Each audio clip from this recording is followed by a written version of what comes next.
Hari ini video kali ini saya akan membahas tentang kebocoran data. Ada sekitar konon katanya 1,3 miliar data pribadi SIM card yang diduga bocor. Seperti biasa video di VBBus tujuan untuk edukasi. Jadi video ini bukan untuk nyalah-nyalain kenapa begini, tapi ingin memberi pendudukan sehingga kita semua orang awam paling tidak tahu seberapa kritikal masalah ini dan apa sih yang harus kita jaga, jangan sampai hal seperti ini terulang.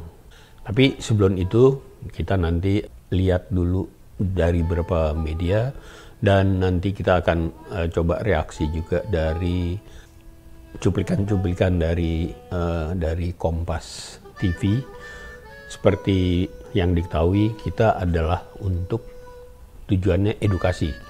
Semua, apakah itu website atau media yang kita tayangkan di VBBus, itu hak ciptanya ada di masing-masing publisher, di masing-masing providernya. Untuk itu kita lihat cuplikan videonya. Tapi sebelumnya saya mau bacain dulu sebentar. Saya mau baca dulu dari internet sumbernya sebentar. Nah, kalau dilihat di sini nanti saya bacain aja. Ini ada 2 saran Menko Info usai bocor data SIM card. Jaga NIK, ganti password. Oke. Jadi itu yang ada di sini. Jadi gini, jujur aja bahwa teknologi digital memang sesuatu yang baru di dunia buat kita semua. Jadi memang kita tidak perlu malu sebenarnya seandainya apakah di pejabat negara atau memang tidak jelas mengetahui secara detail, itu juga sebenarnya mungkin tidak masalah. Yang penting adalah untuk penyampaian kita ke publik, kita jangan sampai kita memberikan informasi yang kurang tepat. Misalnya sebagai contoh, maaf aja nih Pak Menteri ya, maaf. Di level menteri adalah nggak tepat, misalnya untuk tidak mulai ini maka kamu jaga NIK. Ya gimana, NIK itu kan ngurus apa-apa ditanya isi KTP, nggak mungkin kita jaga kan, kita mesti ngisi gitu. Atau ganti password, itu di level kita orang-orang teknikal, orang IT itu sarannya gitu, lu ganti password dong gitu, atau saya ke itu. Tapi untuk di level menteri adalah lebih baik simpel aja, kita sedang menangani hal ini dengan serius. Nanti untuk masalah-masalah detailnya tim expert kami yang akan menjelaskan. Itu cakep jadinya, karena nggak perlu juga seorang menteri tahu sampai detail hal seperti ini. Ada timnya Pak. Oke? Jadi tunggu kita puterin nanti cuplikan-cuplikan videonya.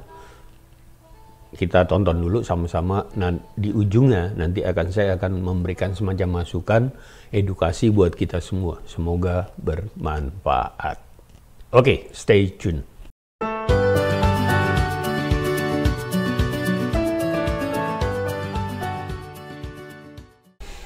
Buat rekan-rekan, sekarang kita akan saksikan bersama cuplikan-cuplikan. Jadi video ini tidak akan kita putar seluruhnya, hanya cuplikan-cuplikan bagian-bagian yang akan kita coba dengar inti-intinya. Baru nanti berikutnya nanti kita akan buat kira-kira apa sih masukan yang perlu.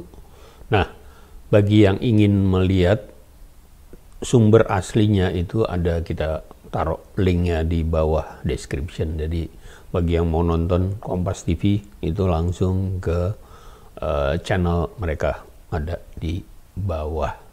Mari kita lihat sekarang sama sama. Info menyebut kecocokan data SIM card yang bocor saat ini masih sekitar 15 hingga 20%. Apakah artinya kecocokan data bocor dan pengguna di Indonesia masih akan terus bertambah? Dan bagaimana seharusnya pemerintah bisa memastikan keamanan data warganya? Kami bahas bersama pakar keamanan siber Sisrek Communication and Information System Security Research Center, Mas Pratama sudah bergabung bersama kami. Mas Pratama tadi dalam informasi sebelumnya Anda menyatakan bahwa data ini pasti milik pemerintah karena tidak ada lagi yang memiliki data sebesar ini kecuali pemerintah. Kenapa Anda bisa menyatakan itu? Betul, karena ini adalah data yang isinya adalah registrasi SIM card. Artinya adalah ini data masyarakat kita yang dulu kita dipaksa untuk registrasi SIM card yang dibatasi setiap warga negara nomornya maksimal 3 gitu. Sehingga kita meregistrasikan NIK dan KK kita ke masing-masing operator dan ini disimpan. Yang sampai sekarang jadi misteri. Di mana nih nyimpannya nih? Karena di dalamnya, Mbak Cindy, itu luar biasa. Bukan hanya satu operator, tapi di situ ada semua operator yang ada di Indonesia. Artinya si hackernya mendapatkan data ini dari satu sumber. Dan saya sudah melakukan verifikasi, sudah melakukan cek beberapa nomornya, dan ternyata memang valid. Yang diberikan sampel ini sekitar 1,5 jutaan lebih nomor begitu. Nggak semuanya, nggak 1,3 miliar. Ini aja yang valid banyak sekali. Gitu. Artinya kalau data 1,3 miliar itu dibuka semuanya, sudah pasti semua nomor warga Indonesia pasti ada di situ. Nah, menurut Anda pasti ada di situ semua nomor warga Indonesia karena iya kan Kemenkominfo menyebut kecocokan datanya hanya 15-20% meskipun 15-20% dari 1,3 miliar itu kan jumlahnya juga luar biasa. Bukan, itu 20% dari sampel data 1,5 juta yang dikasih sama hackernya. Oke, bukan 1,3 miliar ya? Bukan gitu. Nah, bayangkan 20% dari seluruh data itu, sampel itu, gimana cara bikinnya, modifikasinya gitu. Nggak mungkin itu direkayasa. Dan data-data ini bukan hanya data yang digunakan untuk handphone, bukan hanya digunakan untuk WhatsApp gitu, tapi juga digunakan untuk modem, digunakan untuk GPS, digunakan untuk CCTV, untuk perangkat Internet of Things dan lain-lain, sehingga banyak sekali, termasuk juga SIM card yang sudah mati. Dan di dalamnya ada juga nomor pasca bayar dan prabayar. Sudah pasti valid data ini. Oke, nah pemerintah dalam keterangan pers tadi menyatakan, Kemenkominfo terutama ya, menyatakan bahwa ini sebenarnya adalah tanggung jawab dari provider itu. Mereka harusnya bisa menjaga data-data pelanggannya sehingga tidak sampai bocor seperti ini. Menurut Anda siapa yang paling bertanggung jawab atas kebocoran data ini? Kalau menurut saya yang bertanggung jawab dalam hal ini adalah wali data atau pengendali data dari registrasi SIM card. Kan selama ini yang menjadi penyelenggara dan pengendali registrasi SIM card kan Kominfo. Walaupun mungkin datanya bukan Kominfo. Kan Kominfo sudah membuat press release bahwa yang didapatkan hanya data agregat. Berarti ada satu tempat entah di mana data ini disimpan. Nah, itu yang harus dicari itu.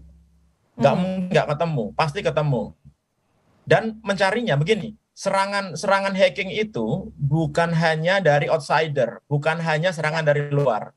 Jadi kalau nyarinya hanya dari traffic yang masuk ke dalam sistem kita dari luar, mungkin nggak akan ketemu. Bisa jadi pelakunya adalah insider. Nah, pelaku insider ini harus dicek nanti mana server yang menyimpan data-data ini, di mana data yang disimpan, siapa yang memiliki data-data ini, itu harus dicek benar gitu. Dan menurut saya harus disampaikan ke masyarakat hasilnya. Oke, artinya yang paling bertanggung jawab atas kebocoran data ini adalah pemerintah, dalam hal ini adalah Kemenkominfo menurut Anda ya, Mas Pratama? Loh iya dong, baik. Kalau menurut saya harus pemerintah. Ini akan kami tanyakan langsung kepada Pak Samuel Abriani Pangrapan yang sudah bergabung bersama kami. Pak Semi, Mas Pratama menyatakan bahwa dengan kebocoran data ini pihak yang paling bertanggung jawab adalah pemerintah, dalam hal ini adalah Kemenkominfo sebagai wali data atau wali data dari masyarakat berupa NIK dan juga nomor telepon. Ya, kalau wali data itu pengendali datanya. Kan tadi kami sudah jelaskan. Kita bukan wali datanya, kita tuh mendapat laporan dari operator tiap 3 bulan. tentang apakah nomor ini aktif atau tidak. Jadi mereka yang melakukan. Nah, tadi mungkin saya sedikit tambahkan lagi. Tadi pagi jam 10 kami melakukan rapat koordinasi dengan operator seluler, Jukcapil, ada BSSN dan juga Cybercrime dan dan PPI, Dirjen Kependidikan dan PPI. Kita berkoordinasi bahwa memang data-data ini kan mengandung data NIK, ada data nomor telepon. Nah, ini yang kita lakukan pengecekan. Nah, tadi disepakati bahwa ini akan dilakukan pengecekan dari datanya. Ini kan dari sini kan sudah ada kebocoran, tapi kan belum ada yang bilang ini siapa yang kebocoran ini belum ada. Kita tahu ada formatnya. Tapi kan semuanya bilang formatnya belum pas dengan formatnya mereka. Kita juga nggak tahu, masih ada misteri. Makanya kita minta bantuan. Nah, tadi sudah disepakati nanti BSSN akan mengecek di format-formatnya yang ada di mana namanya di Dukcapil maupun di operator dan juga di PPI kalau itu perlu. Baik, Pak Sam, silakan. Tapi pendapatnya adalah bahwa ini yang bertanggung jawab harusnya pemerintah dalam hal Kominfo atas kebocoran data ini. Bagaimana kalau kita bertanggung jawab, kita nggak pegang datanya? Oke, Mas Pratama. Undang-undangnya dulu, coba lihat. Undang-undangnya coba dilihat. Undang-undang ITE menyatakan setiap penyelenggara atau pengendali data pribadi wajib memastikan keamanan dan juga menjaga kerahasiaannya. Provider menurut Anda ya? Iya. Baik, Mas Pratama. Iya, begini, apa namanya? Ini yang bocor, datanya dari semua operator loh. Kalau kita bilang bahwa yang bertanggung jawab adalah operator, sepertinya nggak mungkin. Karena nggak mungkin juga Telkomsel punya datanya XL. Nggak mungkin Satellindo punya datanya smart gitu. Nggak mungkin. Ini pasti disimpan di satu tempat gitu, yang adanya pasti di lembaga pemerintah. Dan Pak Semi, perlu diketahui, si Bjorka ini, hackernya ini, dia ketika mau menjual data pertama kali, dia membuka grup untuk yang mau nanya. Kebetulan kita menjadi salah satu membernya di situ. Nah, ketika dia men-challenge, dia minta, udah kasih ke sini, kasih aja nama atau nomor NIK atau nomor telepon. Nanti akan kita kasih datanya. Dan begitu kita kasih nomor NIK, luar biasa yang bisa diberikan oleh si hackernya ini, karena dia bisa memberikan nama lengkap, kemudian gender, kemudian nomor kakak, kemudian alamat lengkap, tempat tanggal lahir, kemudian status pekerjaan, kemudian status pendidikan, kemudian status perkawinan, agama, kemudian nama orang tua kandung termasuk ayah dan ibu. Seru ya. Jadi apa yang kita tadi dengar bersama, menurut saya, terlepas siapa yang salah, siapa yang bertanggung jawab, lagi mau mencari bla bla bla, apakah akan mau menangkap hacker segala macam, menurut saya itu penting, itu di luar apa yang akan kita mau bicarakan. Tapi buat teman-teman semua, buat rekan-rekan semua, kebocoran ini serius. Ini berbeda dengan bocornya data-data Facebook. Sebentar. Sorry, ada interrupt sedikit, tadi ada yang nelpon. Oke, jadi ceritanya yang mau saya jelaskan, kebocoran yang sekarang ini bisa kita bilang serius. Kita bandingkan dengan berapa tahun yang lalu, pernah ada data-data pribadi yang bocor dari sosial media. Walaupun itu juga serius, tapi yang bocor itu adalah hanya username, nama user, password, dan email, yang pada dasarnya dari semua data yang bocor dulu itu di Facebook, di sosial media yang lain itu kadang-kadang belum tentu sesuatu yang data yang akurat atau updated itu. Jadi cukup serius, tapi tidak seperti yang sekarang ini. Nah, jadi apa yang harus kita lakuin? Kita cepat aja. Pertama, sebaiknya, kalau saran saya, Anda sebaiknya mengganti nomor HP segera. Gini, NIK, nomor NIK sudah bocor dengan nama, dengan nomor telepon, dan segala macam datanya. Kita tidak mungkin merubah NIK, kita tidak mungkin merubah, ya kecuali kita mau pindah rumah, kita alamat, dan sebagainya. Jadi yang perlu kita robah sekarang adalah nomor HP segera. Kedua, kita harus mengerti bahwa era sekarang kini bukan masalah hanya mengganti password. Password saja itu tidak cukup kuat. Karena itu era sekarang ditambah dengan apa yang disebut validasi dua arah. Sekarang semua menyediakan itu, apakah itu WhatsApp, Gmail, Facebook, rata-rata sudah menjadi standar, tapi itu harus Anda yang mengaktifkan, itu satu. Ada cara lain, tapi ini agak sedikit lebih teknikal. Kalau mau mempergunakan ini jauh lebih safe, tapi cara memakainya adalah tanya kepada yang muda, yang anak-anak sekarang yang mengerti. Itu adalah kita memakai third party namanya authenticator. Ada Google Authenticator, ada macam-macam. Jadi setiap kali kita mau membuka satu akses, misalnya kita user ID, password, itu dari Authenticator akan mengirimkan ke SMS kita. Itu gunanya kita mesti ganti HP. Nomor kode tertentu, nomor kode yang untuk divalidasi kita untuk di-input. Jadi ini aman. Jadi karena HP kita udah ganti, jadi kalau kita pakai authenticator, istilahnya kalau kita bahasa Indonesia kan, nah dari providernya akan mengirim nomor random acak di mana kita harus input, baru akses itu bisa terbuka. Itu satu. Nah, artinya nomor dua adalah kita sebaiknya punya email sendiri khusus yang kita tidak pernah kasih tahu ke siapapun. Ke pacar, ke orang tua, ke istri, jangan kasih tahu. Secret, oke? Jadi email ini hanya kita pakai untuk kepentingan yang sifatnya akses ke data-data yang menurut kita penting. Jangan pakai itu untuk belanja online atau dikasih tahu ke orang atau public email. Gunakan yang berbeda. Jadi email private harus punya. Ya. Caranya gimana? Tanya kepada yang muda. Jadi yang pertama, ganti HP. Kedua, ganti email.